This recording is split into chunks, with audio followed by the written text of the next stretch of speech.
Jaipur Literature Festival, and welcome to the Mahindra Humanities Centre Durbar Hall. Good, we got our last author. This is Writing the Family with Akhil Sharma, Maria Chaudhuri, Mira Jacob, Marcel Theroux, and Sandip Roy in conversation with Parul Sehgal. Thank you.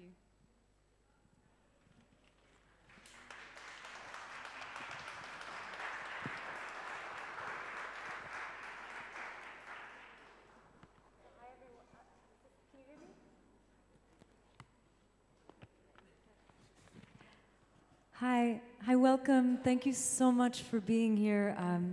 I'm Parul Sehgal. I'm an editor at the New York Times Book Review, and it's my special honor to be here on a topic very near and dear to my heart, which is the art and the costs of writing about family. Mainly because no family, no novel, right? No Anna Karenina, no corrections, no suitable boy. So we've assembled 5 incredible writers and readers to talk to us a little bit about how to do it right and why fiction is so singularly obsessed with the family. So joining us today, just rapid fire introductions. Akhil Sharma is the author of 2 novels, most recently Family Life.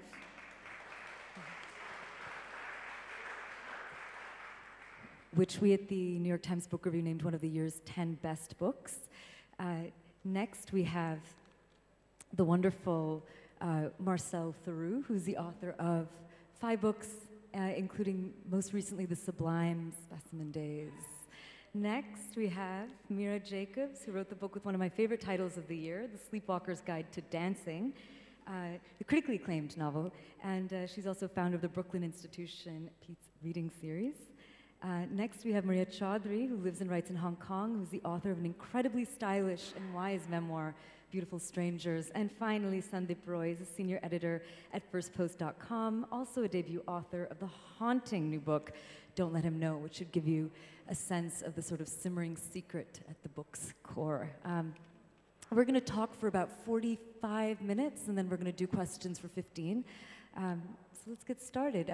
My first question is the question that I was too witless to sort of answer in my own introduction, which is, why do the novel and family go so well together? Why have all the social organizations that we've come up with? You know, you'll see a novel every now and then based on the boarding school or the army or some other, workplace, but we seem to be particularly obsessed with this intense and fraught connection. So maybe starting with Sandip, if you're game.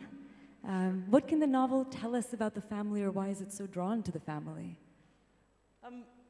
Well, I can only talk about myself and why I'm drawn to family. And I think you mentioned Anna Karenina to start with, and the famous line in there about all happy families are alike. And I firmly believe that actually all happy families are not alike, because each family is like a petri dish of secrets.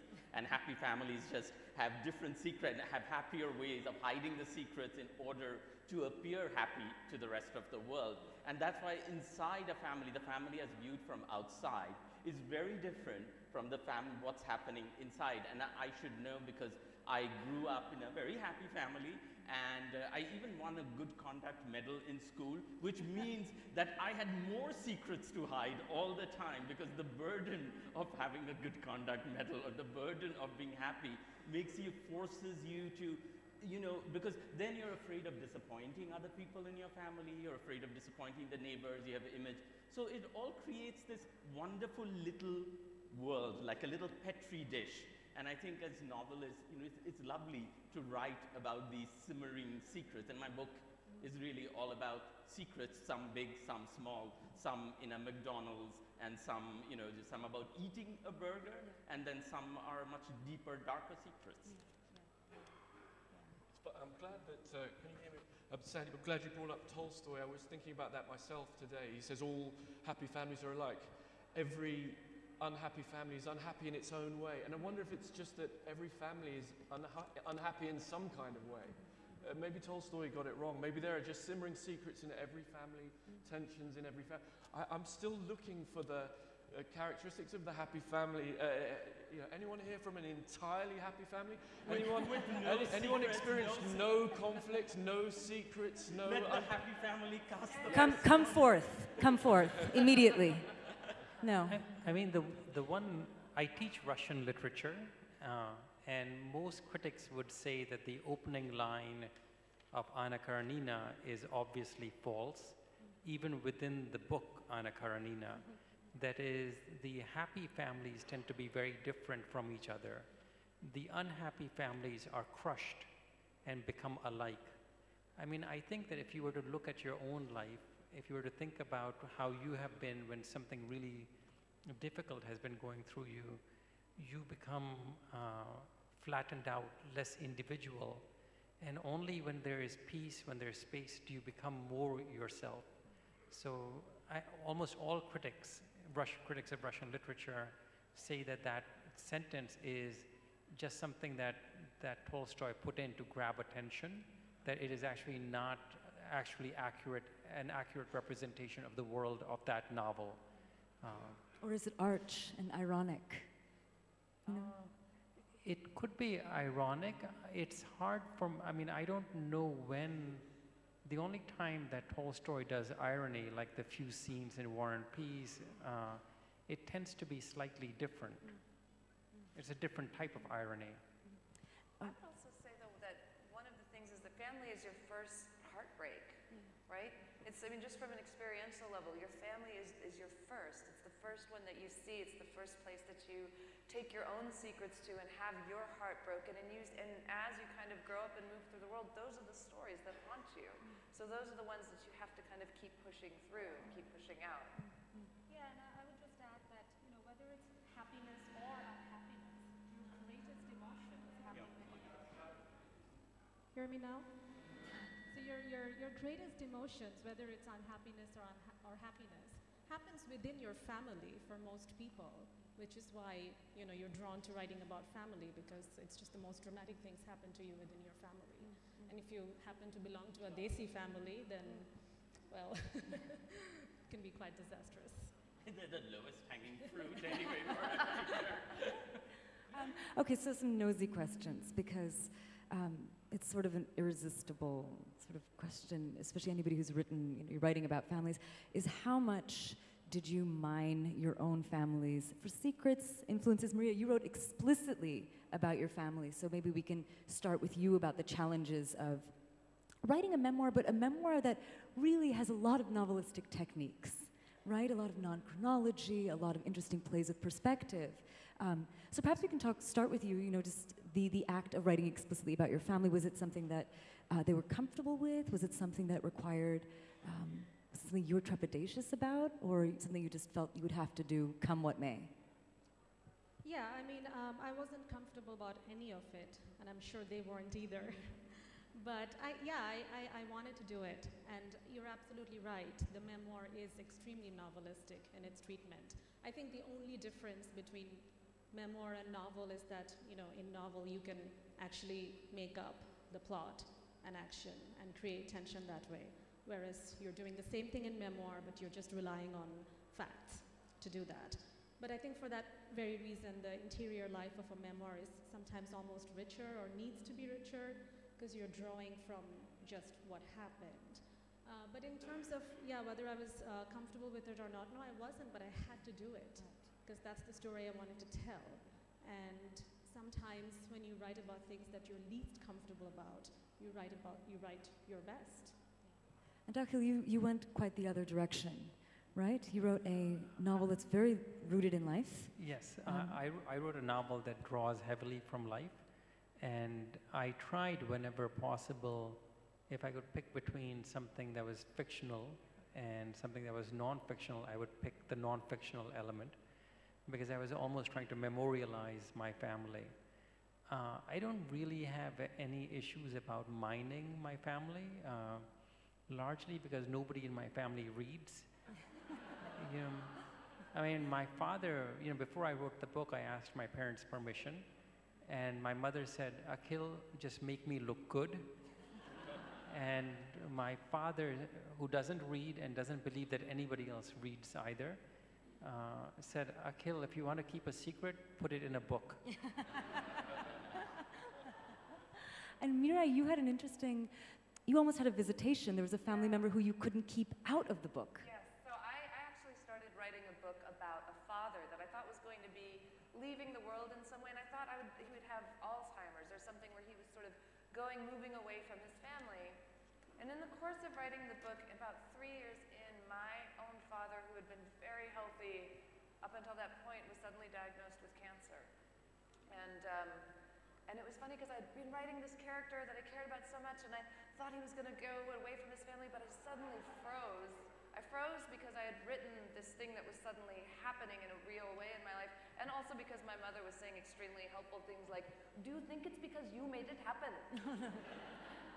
So I stopped writing. I stopped writing for 3 years, and then when I went back to the book, there was the father that was there. I suddenly could no longer write him, and actually put my father in, which was a little bit strange, and it made it a really, it was hard because you always hear when you're writing fiction, really write the fiction, and if you're writing memoir, really go for the memoir, and suddenly I put my real father into a fake story, you know, into a story that was completely of my mind.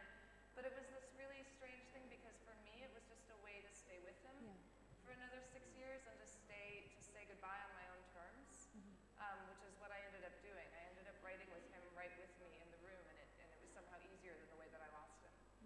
And Marcel, do you steal, borrow? Well, it's funny, I feel like the odd one out because I have never written conscious memoir. But there's a character in David Copperfield called Mr. Dick who's trying to write a memoir. Every time he tries to write the book, somehow King Charles I's severed head somehow finds its way into whatever he's writing. And I think family is a bit like King Charles I's severed head for a writer. You can think you are writing something completely different. And in my case, you can think you're writing a speculative novel about a man who comes back from the dead in another person's body. But for that man's consciousness, you're going to have to create memories. And in creating memories, you're going to draw on your own experiences.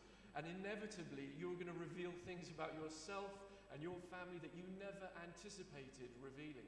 And I suppose I would turn the title of this talk around. I would wonder, how do you not write about family? I mean, from Sophocles to Mr. Sharma next to me, the family is the magma. It's the white hot lava of the imagination, and it's what we all draw upon. And God help the relatives of a writer.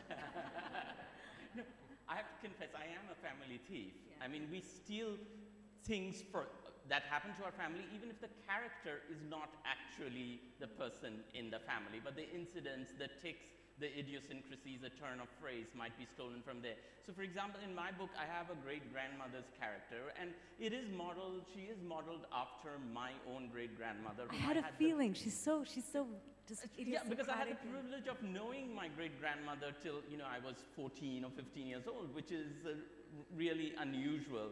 And my great-grandmother, in fact, was this kind of feisty old woman who, at the age of 90, still had her own teeth and was constantly bribing people to go and get deep-fried oily snacks from the market, which she was not supposed to eat, and she would have them snuck into the house and eat it, and there would be this running battle with my mother.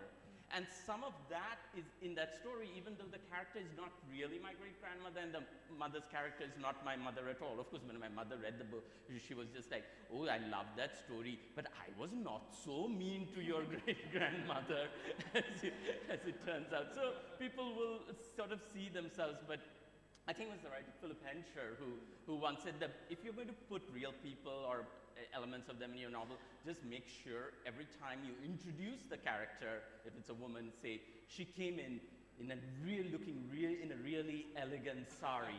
And then after that, whatever you say about and her, behaved abominably. I just want to add, I didn't tell my mother that I had written the memoir, so she actually held it in her hands when it was published, the published copy, and she read it in one night. And the next day she said, the first thing she said was, of all the things in the world, you had to write about your family? There's so many things happening in this world. And I just had, I had nothing to say to that. No, what you say is you guys gave me such good material, Exactly. So, But I have a very small family, so I don't know what I'm going to do with the next book. I wish I had lots of brothers and sisters who had lives I could mind then. I want to follow up on something Marcel said that I thought was really interesting, and just talking about the tradition of family writing. What are you writing against, right? So family literature can be seen as its own kind of genre, and it has its own conventions, it has its own cliches, and the family is probably our most sentimentalized institution anyway. So as you're writing, or even as readers, you know, what are you looking for? What are you trying to create? What are you trying to find? Are you trying to create, and we talked a little bit about it in the beginning with secrets, you know, and all kinds of bad behavior, but are you trying to create a messier picture, a more truthful picture? Maybe Mira, you can start with that? I'm thinking a lot about this because, so I grew up in New Mexico, and I grew up there when my family was we knew all the other Indian families in the entire state, because there were about 4 of us when we were first living there, and there was no culture for me. We were out in the middle of the desert on our own, and there was no, we would come back here and my mother would say, oh, we're home, and I'd see her get so young again, but it wasn't home for me, and it was like being an invisible person.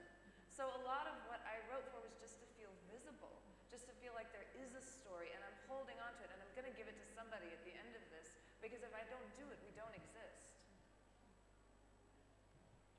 I think for me, yes, I mean, I write about family, but to go a step backward, I mean, what I'm really trying, I'm trying to answer a few questions through this memoir. And, one of the primary questions is, who am I and what is my identity? Because that's sort of been my quest in the memoir. So for that, I had to draw from, material that around my family life. So that's really the reason. It's not just to write about the family. I think who am I? What is my identity is the question that every literary character is asking him or herself as well. I think, and so in answering that question, we're inevitably drawn to elements of our own family life. But I also think it's strange, isn't it? You think about a novel that seems to have nothing to do with family, Mary Shelley's Frankenstein. The monster's question is, who am I? What is my identity? And his great beef with his creator is that he hasn't had a wife created for him, and he cannot hope to have a family life of his own, and that's the great tragedy of the creature. So even in a novel that's as gothic and strange as that, the need for family is at the center of it. But almost all novels are multiple genres, right? So you have, so The Corrections, for example, is a family novel, but it's a novel also about sex. So you can view it as a sex novel. You can view it as a novel about money. And so they're always alloyed, they're always impure. And so we don't really write family novels, we write these strange combinations.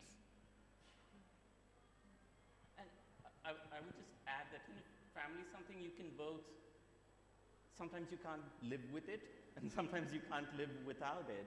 And so, a character in my book might have to choose between his own sexual desire for men versus the stability and companionship of a certain family life.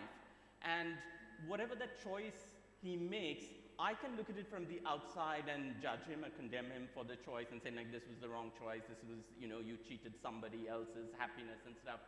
But I also wanted to see that once you've made the choice and you live with it, sometimes, maybe the word, what you're looking for is not happiness, but you're looking for some kind of contentment. That in that unequal marriage that happens, both of them can still find moments of tenderness and contentment with each other. That choice is not the end, because in a way we still want that craving of the family. And one of the reasons when you say, what did you write against? I remember, and this is not in the book, like when I was a kid, my mother would say, as blessing, like, we don't want anything from you, we just want, I'll say it in Bengali and translate into English, babar matha jano uchu thake. Like, your father's head should always be held high. And she said it as sort of a blessing, but I took it as an enormous burden, because you're going through your life not for yourself, but imagining everything you can do which is going to keep your father's head held high. And it was like an immense thing. So sometimes writing about the family is trying to shake off that burden. I have a question for my fellow panelists, following up on something that Akhil said. I wonder if you, were you consciously working in a genre of memoir, a genre of family, or were you just setting out on a journey? Were you just trying to investigate a problem and then the genre or whatever it was kind of assigned to you after the fact? Yeah, I wasn't working on a family thing. I started this book really with a picture in my head. I had this image of a young woman, maybe like the one on the cover, is standing on the rooftop of a house, and she has her arm on a little boy's shoulder, and they are looking at the street, and a man is walking down the street, looking back, waving, and another man, her husband, is standing at the door below, waving to the man, and they're looking, and it just made me think about what is the relationship between those two men? You know, does the woman know about the relationship between those two men? And I just followed those characters in the book. That's all. It's really started from a picture that I had while I was driving a car. Yeah, I would say I did the exact same thing, which is I had the picture, I had an image in my head of a father at the edge of the desert waiting for a bus, really. And it was just, what is going to happen to this man? And what is it like to watch the one person in your family that you were most guided by leave right in front of your eyes? And that's what I was going toward. Yeah. I mean, I always knew that I was working in a variety of genres, right? So I always knew it was a coming of age story. I knew it was a sickness story. I knew it was an immigrant story. I knew it was a family story. And each of those genres allows certain freedoms, right? Because my readers have read each of these genres. So they already have expectations, which means that I have much greater freedom in terms of plotting. I can gesture at something and the reader will fill in, which means that I have much greater liberty in terms of the speed with which I can introduce items. The knowing that something is a coming of age story means that I can skip certain things. Knowing that it's an illness story means that the reader always knows what's going to happen at the end, and so there's always a pressure on the narrative. Knowing it's an immigrant story means that certain types of conflicts are going to crop up and will be sharp, because the reader is expecting it, the response is going to be stronger. I mean, to me, the fact that these genres exist is a little bit like going to the gym where you have those machines that isolate your muscle. And so for me, the awareness of it, the awareness that these genres exist, allowed me to move things. It just gave me much more control. Like if you look at it, to me, it was very similar to how 19th century chapter headings tell you what is going to occur in a chapter, and so that means that the speed with which the events in the chapter occur tend to be very, very fast. You can play with certain expectations in that way and subvert them and toy with the reader, I think, in really interesting ways. I want to talk a little bit about who tells the story and how you pick this. You know, because we're talking about families, but we can talk about any group. You know, every member of the family kind of has their own family, right? Imagine the Bertie Wooster novels told from the point of view of Aunt Agatha. Imagine Great Expectations told from the point of view of Pip's older sister. So how do you decide, in these particular books that you've written, how did you find, and I know like a lot of you played with different points of view, but how did you settle upon it? How did you find, okay, this is the person we're going to follow, or these are the people we're going to follow, this is the kind of rhythm we're going to establish? Akhil, maybe we can start with you. I wrote 7,000 pages, right? So I wrote it from the point of view of the father, the point of view of the mother, the point of view of sort of the brain-damaged son. So I'm just glad there were not more family members. For me, for a long time I wrote it in third person. The problem of writing in third person is that third person automatically distances you a little bit from the events. And so because the events are so painful, you want to distance the reader. So you're already doing things to keep the reader away from the pain. Having it in third person moves it away even further. So a first-person narrative allowed me to bring it close and simultaneously it allowed me to bring the reader close to the pain without actually without making it too close. I had much greater freedom with first person than I did with third. I don't think there's a rule of thumb. I mean, I think, like Akhil, I've started novels in the third person, then switched them to the first person, and vice versa. I suppose you need to, someone needs to be telling, I mean, the question of who is telling the story is fundamental. That's fundamental to my novel, Strange Bodies, because it's narrated by the person who's come back from the dead. So the notion of his authenticity and the authenticity of the experience he's describing is key to it. But I don't have you have to tell, the story has to be told by someone to whom it is of great significance. So maybe that's it, right? Finding that person for whom the story has that greatest intensity, the greatest stakes. But third person can also work as a kind of cooling. It can give you a kind of cooling, sort of a Chekhovian, with slight withdrawal, which, with certain kinds of astonishing experience, told more dispassionately, is even more. I'm just thinking of, to a third-person account of someone going through the Holocaust would immediately give you a cooling, a distance that might make the experience even more appalling. Right. Yes, absolutely. It can give you the like a weird authenticity there because you can look at it with that. Absolutely. I think for me, so I have a character in my book. The one who's telling the story is a photographer who has had her life derailed by taking a shocking photo that then she makes money on, and she falls apart inside. But what she's become is a wedding photographer who gets all the wrong pictures at a wedding. You know how that happens? There are always those really unseemly moments, and everybody's a little afraid, and so she always gets some of those, and she's really embarrassed by it, and she keeps them in a box. But what I loved about that idea is that I think sometimes people have a superpower and they have no idea what it is. And they think of it as something to hide about themselves. And so for me, superpower. Yeah, my superpower is making them up. But for me, it was really interesting to follow her, this person that sees the worst of everything, but in a very true and interesting way. And so it was really great to have her view everything, actually. I think for me, it was pretty straightforward because the way the story came to me was in a bunch of images, all of which were real memories. And they all, I mean, when I thought about them later and put them in the book, I realized they all had sort of this running theme. And, the memory of myself looking through a keyhole of a closed room where my mother was practicing music.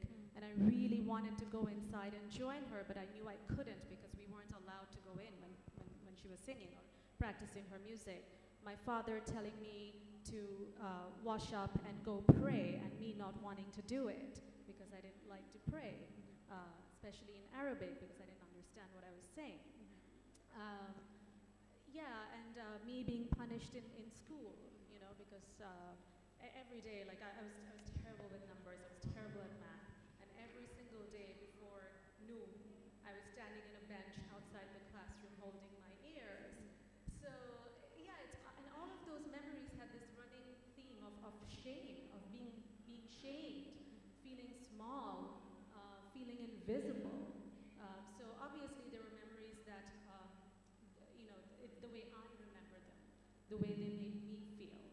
So for me, the first person obviously would have to be the most natural choice, but that's how the book came to me as well.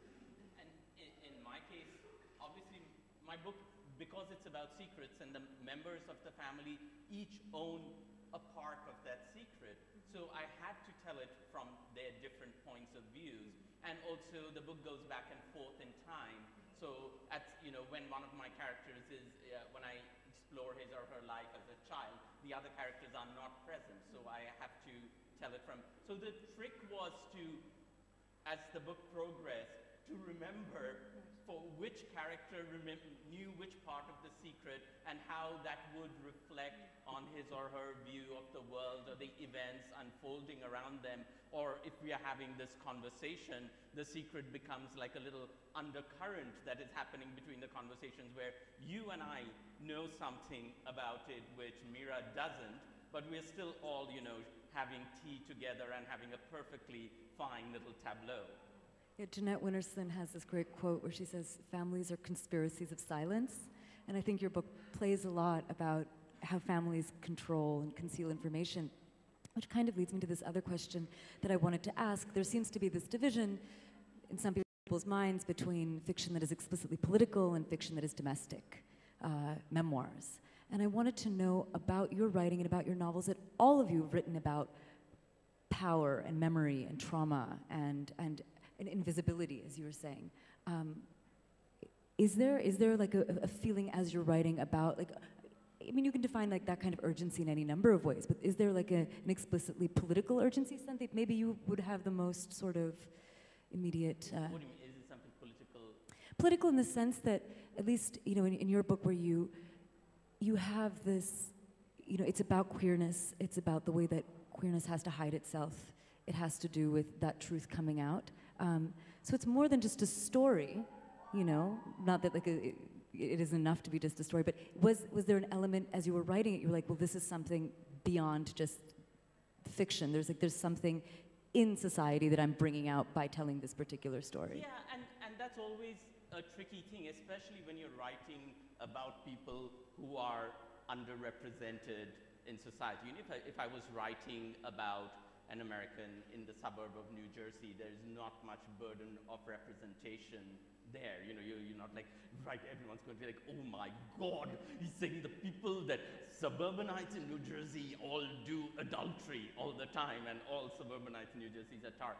But if you have a character who might be a gay character or one who is not gay but desires men, you know, doesn't identify as gay, desires men, all of those things start to come in, and people might read my book and say that in the queer parts of the book, which is not all of the book, but parts of it, do they reflect what's happening in India right now in terms of LGBT rights? Of course not, because my character has to be true to his character, you know. The character is not a torchbearer for gays and lesbians all over, but I hope that I create sympathetic, complicated characters which become possibly a doorway or a portal for people to talk about married gay men, you know, these larger issues that lurk behind the characters. The character is not there to be the poster boy, if one can be a poster boy for married gay men, whatever. He's not supposed to be that. But if it leads to a conversation, that's great. I don't want to control that conversation. I don't want my book to be the arbiter of that conversation. But if it's an excuse for conversations that would not normally happen either way, go for it.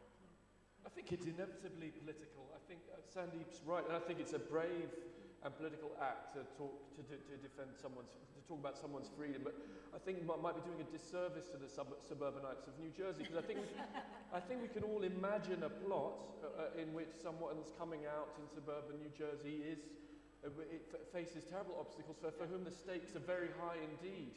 And I think it's one of the responsibilities of novelists to look for those stories, to find the person for whose personal decisions face these immense obstacles. And it's obstacles in the end that generate the story that hook the reader. Because, I'm sorry, because a lot of it is, in fact, as you say, about silence. So in a way, a novel that is a lot about silence in the family is trying to break silence elsewhere. I mean, to the extent that, I mean, everybody's life is political, right? Like, we all have to earn a living, unfortunately. So the fact that we have to earn a living means that we're part of, you know, the economic reality, which means we're involved with politics. You know, we're all related in power relationships, right? So you have a man, you know, who cannot get along with his wife, right? So what is that about? I mean, that, of course, automatically includes these strange gender dynamics. I mean, for me, though, because I'm writing with the awareness that I'm writing in English for an American audience, I am explaining. And as soon as I begin explaining things, I become, I find myself overtly political, like directly engaged with speaking about a society or trying to represent it in a faithful way. So for me, it's the burden of explanation that leads to these other things.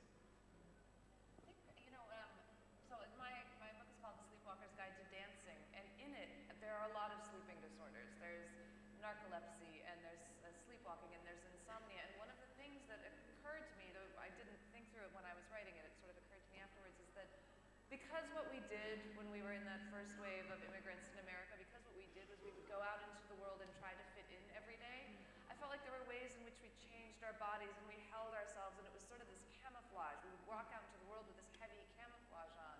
And then I felt like at night, it was like your subconscious would just wreak havoc on the parts of you that had deformed yourself all day to fit in with everybody else. And so for me, if there's a political aspect to the book, it's that what happens to your subconscious when you're trying so hard not to be noticed, not to stand out. And you know, what happens to kind of the psyche that's twisted in that way. You know? I think there's definitely a political aspect to my memoir. I mean, any personal account is potentially political anyway, but also in terms of my own memoir, I mean, I meant to write it and I wrote it as a deeply personal narrative. But if you put any of the things I talk about in a larger context, it's extremely political. It's about how girl children are brought up in this part of the world. It's about how religion is imposed upon you. You're born into a certain religion and you just have to sort of, you know, follow it. You're not given a choice one way or another. And that's just how things are done. It's about how corporal punishment is used both in the family context and in the educational context, especially in the subcontinent. It's about how you change when you move from one country to another, the new culture that you adopt.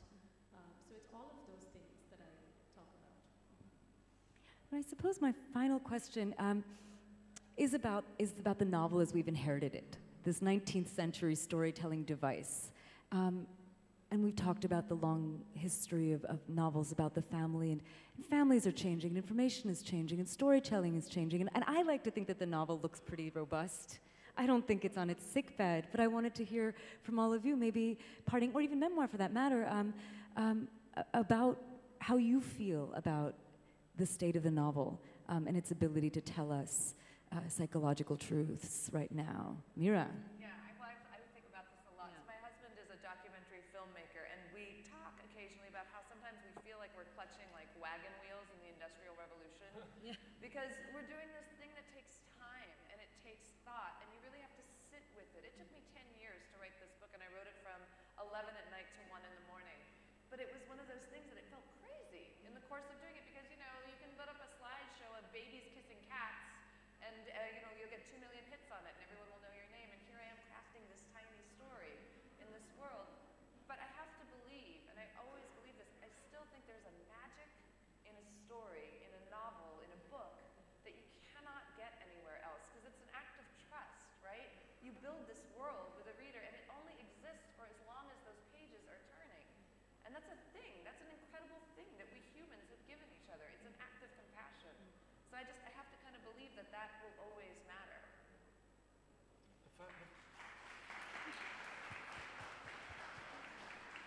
That's beautifully put, and I think everyone here shares that feeling. And I think that a novel's in rude good health. I mean, I do sometimes feel like I play the harpsichord or mend harpsichords for a living, and it's a minority interest. But I was thinking that, but of course the novel is changing and the family is changing too. And I was thinking before I came on the panel that what is a family? Basically, we all as human beings, that what we have in common is that we're the product of a mother and a father. But that's not necessarily true anymore, right? We have the capacity to produce someone who has 3 parents. And what kind of family will that be? I tell you what, fiction and memoir will be one of the places we go to understand what that new kind of family is like. I mean, fewer and fewer people read, right? And so, in some ways, if we were to measure the value of books, we would say, oh, it's diminishing in importance. That's fine. And maybe that's the case. Now, the question is, why do you write? I mean, I write largely because words matter so much to me. right? So I used to be an investment banker, and you know, I don't write for money. Nobody in my family reads, so I don't really write for, you know, the idea of an audience isn't a big deal for me. What does, I do feel that for those people who read, books are helpful, right? And so I think that for them, the books are always going to be helpful. The question is, okay, books are going to be helpful. Will people receive help in other ways, right? The comforts that come from understanding through books, will people gain that comfort through other ways? And maybe they will. You know, if my goal is to give myself pleasure and satisfaction through working, that's wonderful. I'm going to get that whether or not I have a large audience. If my goal, and it actually is this, is to provide something of value to the world, I will do that. The fact that I am helpful to a smaller audience versus a larger audience is, for me, vanity, right? My goal is simply to be helpful. It is vain. All I can do is take the action. The results are not in my hands.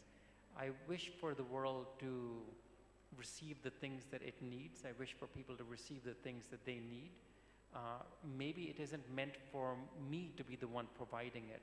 You know, who knows? Maybe the way people are comforted is through sort of the, you know, video games eventually, or anything else. But all I can do is take the action. I am not in the results business. It's sort of how I view it.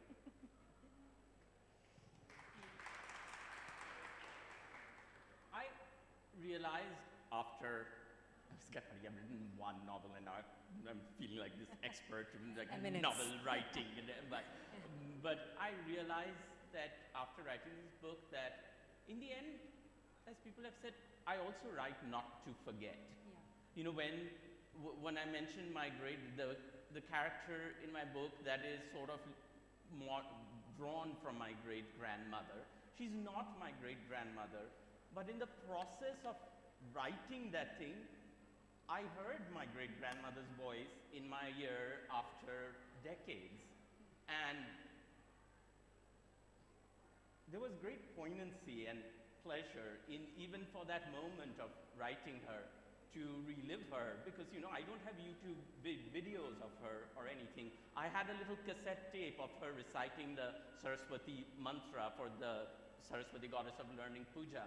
And years after she died, we would play it on our little tinny tape recorder, and my sister and I would do the Saraswati puja with my great-grand, and eventually that tape warped and warbled, and that's gone. But I can still hear her saying Golai Gojamati Muktaha Dhamma Saraswati Vidyabhar in her cracked voice. And so I write not to forget. But in the end, you know, who knows, the next set of novels might be, someone will write a novel about babies kissing cats on the internet and the solace it gave everybody, and it'll be a wonderful novel. I die then. My next novel, that is what it's going to be, now I know. I agree with everything that all my co-panelists have said. So I think that the only thing I would add is I write the reason that readers read, which is that you're looking for some kind of truth. You're looking for an emotional truth beyond the plot, beyond the political, beyond the personal. You're looking for a truth. And that's really why I write. Yeah, and that'll never go out of fashion. So thank you so much for my incredible panel today. It's amazing. And I wanted to open up the floor for anybody who had questions. Yeah, up front, in the sweater. I think they'll give you a mic.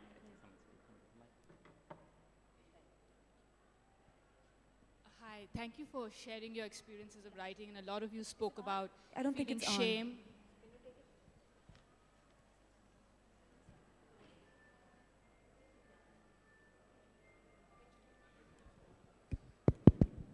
Sorry, thank you for sharing your experiences, and a lot of you spoke about feeling shame and about sharing very, very personal things. And I just wanted to ask that, has this experience, especially when you write about painful things, been healing? Is it also a healing process when you write? That's a really good question. Akhil, you wrote about something from life that was an immense trauma for you and your family. Was there solace? You know, when you spend a lot of time thinking about painful things, you end up thinking about it from many different points of view. So you remember something and one day you laugh at it, one day you're unhappy, one day you're angry. And then also at some point you begin thinking, if you're a mentally healthy person, you begin thinking, I would like to be happy. You know, so this bad thing happened. So bad things happen. This is what it means to be a human being. Let me figure out how to be happy. So we learn the writing is an opportunity to learn. And so you have to exercise that opportunity to learn. I would have to say initially yes. I mean initially no, but ultimately yes. So when I first started writing about all the things that I wrote about, it was like sort of taking the scab off of a wound. But having finished it and having gone through the process, yeah, it's definitely something that you come to accept, come to terms with, and make peace with it. My book, Don't Let Me Know, is barely out 4 days, so I don't know whether it's healed anything or opened fresh wounds. I'll find out, I guess. Akhil, thanks for writing Family Life. My son, Adit, who's 11, he read it from dawn to dusk. And I just want to read out 2 beautiful lines from the book that you wrote. One which says, almost anybody who was not a relative, but towards whom we had to show respect, was an aunt or an uncle. The other one, after Nancy left, Birju used to hum, move around the apartment excitedly, periodically bursting into a song. Family Life by Akhil.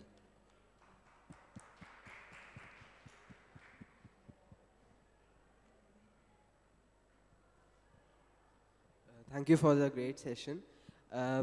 Quality time with family usually means we interact with the family members and we have a happy time. But I come from a family where we have very less free time, and whenever we do get, we all 4 of us have a book in our hands and we are reading. So does that count as quality family time? Well, if it's one of their books, yes. Yeah. So I don't know beyond that. Maybe I think you might have the happy family that we were looking for at the beginning of the event. It's nice to meet you, sir. More reading, less talking, I think is the key. My question is really about sort of the fact that you've shared such personal details and journeys and stories in your novels. Whether that has in any way transformed or changed your relationships with your family members, and how have you sort of dealt with that transformation? Because as you mentioned that, it's about truth, but at the same time, these are very personal narratives. And I think it affects people, not just yourselves as authors, but others that are intertwined in this story. So just a little reflection on how it's transformed your relationships in this journey of writing something so personal. I never let my mother see my novel until it was sold, and I finally gave it to her. And the whole time she was saying, I'm the mother, right?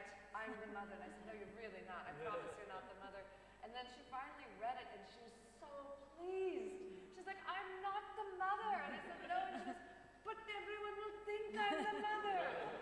So we've had to battle that. We've had to kind of, there's no good answer for that. And like someone up here said, it's a hard thing to be a family member of a writer, I'm sure, because whether or not people don't always have the distance to say, okay, that's probably not really her life. And so I just sort of apologize for the universe constantly to my family. I think my mother initially had a bad reaction, and then she came around and we made peace with it. But what has been a lasting effect of writing this memoir is that anytime there's like, a family discussion or talk going on, they're like, oh, she's here. She's going to write about this. So do they tell you can't write about this as it's going on? They just don't even want to talk about it. This family fight is off the record, may not be reproduced in any form. There was a question in the back. Hi guys, thanks everybody for this lovely interaction. I want to ask Sandip, can you just elaborate that what kind of secrets you're talking when you're talking about the happy families and unhappy families? And does it important to watch them or observe them closely, or you can have secrets about somebody else's family? Then what kind of secrets? I mean, how do you know, or it's just an imagination of secrets? What secret you were talking about? I think what I was trying to say is that all families have secrets, big and small. Some secrets might be huge things. You know, there might be somebody who is concealing his sexuality within that family. Some secrets might be very small things. You know, somebody stole money from the father's wallet, but the maid got blamed for it. And the little boy may not have spoken up. But these secrets, and each family has these secrets, and these secrets are like little darts that are buried in your consciousness, and looking from the outside, some of these secrets might not seem anything huge at all. You know, a family member going in one of the chapters in my book, the secret is this woman's insatiable craving for McDonald's burgers, you know, and to other people that might seem nothing at all, but for that family and for that person, that's an enormous secret that must be concealed from the other families because you might feel ashamed or guilty about it. I think we have, maybe time for one last. So you spoke a bit about how in your novels or memoirs that are about family, there's also inherently a political angle. I'd be curious to flip the question on its head and ask whether there are any authors that you particularly enjoy that most people view strictly in terms of writing about politics or ideas, but that you read as having family as really central to the story. So you mentioned Frankenstein as one example. I wonder if there are others. That's such an interesting question. That's an amazing question. I see the family in all politics, period, regardless of whether it's in a book. I mean, I was reading a book about anti-Semitism recently, which is something, which is a very current topic now in Europe, and it was talking about Hitler's Germany and explaining, the received opinion is that Hitler was somehow the father of the German people. But so you can look at it in terms of a family structure, but this writer, Norman Cohn, was saying it's far more interesting than that. Hitler was like the glamorous older brother of the German people, and he was turning their hatred towards the father figure, which was European Jewry, which was the oldest Abrahamic religion in Europe. I found that such a profound and interesting idea, and I think that it has a grain of truth in it, that the Holocaust was a form of parricide. So I agree. I think family life is everywhere. I mean, you can look at 1984, right? Considered a purely political novel, and yet it's about this man trying to form a relationship. You can look at Animal Farm, which is considered just a political fable, but it's also about how people are these animals are forming families within each other, the donkeys, or a larger family between, you know, like in my family, you always have everybody squabbling over property, right? So you can read it as simply a property dispute, like who's going to get the jaidad, right? So it can be read purely that way. I think my most recent favorite example of that would be Adichie's Americana. Did you read that? Where I felt like it was the story of Nigeria as family and as dysfunction and as a heartbreak. And it had actual, it had a love story. It had many different angles, but really it was about the disintegrating of these kind of familial bonds throughout a country, which was really stunning, I thought. Okay, maybe one last at the back.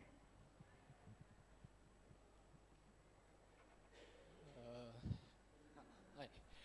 I was wondering, when you set out to write fiction in your debut and you write about the family, it's all in the head, right? So the amount of research you need to do would be minimal, and it would be sort of a low-hanging fruit, so to say.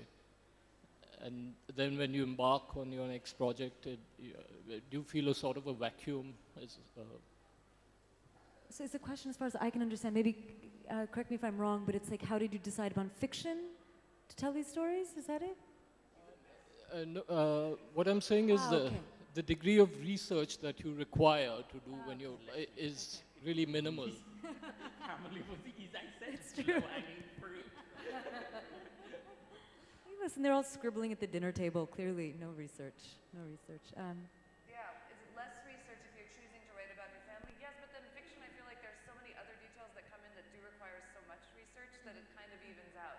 You fall into a world and you have to make it believable. So inevitably you end up delaying hours of your life on the internet. Okay, I think that's all we have time for. Thank you so much for being such a great, engaged audience, and thank you to my amazing panelists.